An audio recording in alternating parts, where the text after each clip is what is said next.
I like to think of weapons as if they are ice cream flavors. There could be an infinite number of choices, but some folks will always pick vanilla. Don't act like you don't know who you are. Y'all booted up Elden Ring for the first time and immediately started frothing at the mouth. Set out to find the Claymore, or your Guiding moonlight. causing your friends and family to worry about if you're back on perfumes again. Welcome to Scrub Armory. Greatswords are great, the end. Okay, fine, I'll make the video. All jokes aside, greatswords are for people who like straight swords but wish they were even better at doing everything. The trade-off is that they're so basic I'm surprised they don't come with a pair of yoga tights and a pumpkin spice latte. Your attacks have good reach, decent speed, and can cover pretty much every situation.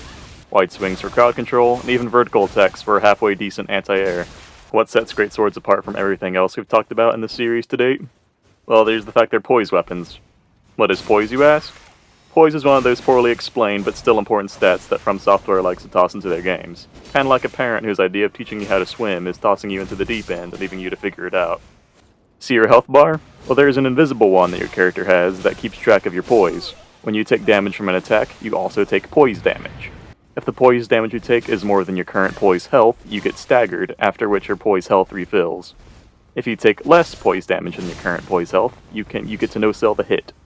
You get poise from the armor that you wear, with heavier armors generally giving you more poise than lighter sets. And the Bullgoat Talisman reduces the poise damage you take by 33%, effectively giving you more poise. After patch 1.10 changed how poise works, most weapons can break poise on the first R1.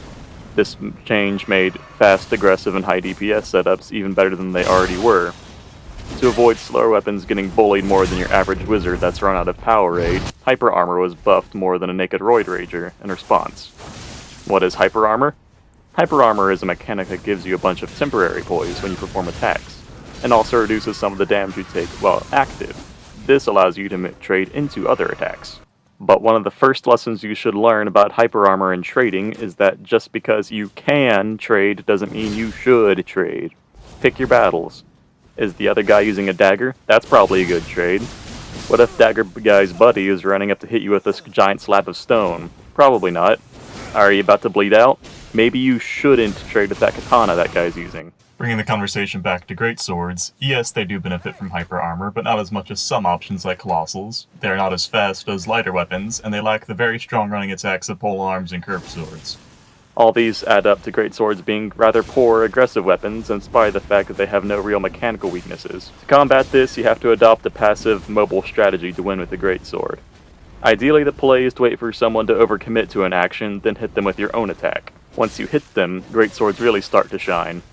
You see, greatswords are basically that one introverted friend you have who's terrible at starting conversations but can talk your ear off if you ask about their favorite video game/anime. What I mean by this is that in spite of their poor opening moves, greatswords excel as sustained pressure tools. Taking damage is a form of pressure, and that pressure typically causes one of two responses. You either hit back to reverse the pressure, or you roll away to try to escape it. Now, a lot of weapons are strong at dealing with one of these two types at the detriment of the other, but greatswords are one of the few weapons that handles both well. They are fantastic at pulling off combos and roll catches, to the point where every attack except for maybe jumping R2 and jumping L1 opens up options to extend your pressure. That's not to say that every option will true combo, but most will at least cause players to panic and make bad choices that you can capitalize on.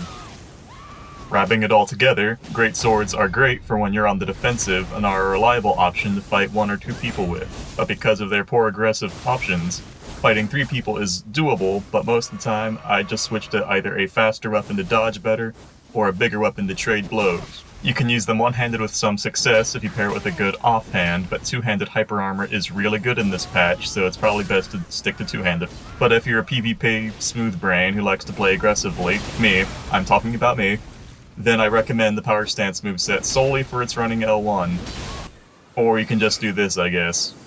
But what do I know, I'm just a scrub.